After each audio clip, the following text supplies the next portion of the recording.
Alors, je travaille chez Everdye. On développe des couleurs pour décarboner l'industrie du textile.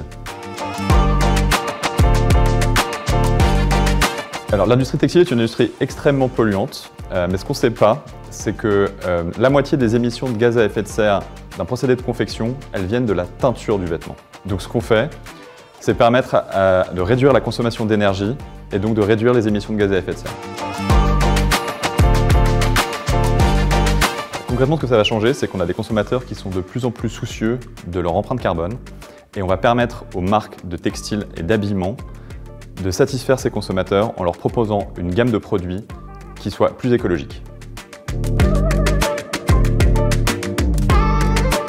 Alors aujourd'hui, on est 15 personnes réparties dans 3 équipes différentes et on a des couleurs qui sont prêtes. On travaille avec 6 grands groupes de l'habillement, ça va du luxe jusqu'à la fast fashion.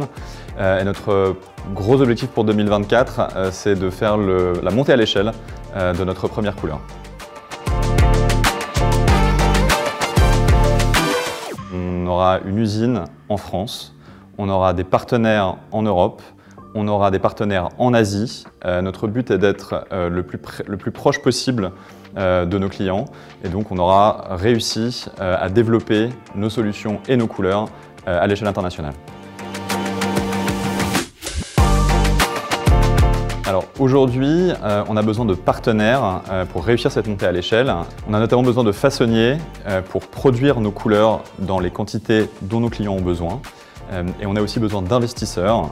On a fait un premier tour en 2022 et on cherche à faire une série A cette année pour pouvoir financer le développement de l'entreprise et les premiers pas vers l'industrialisation.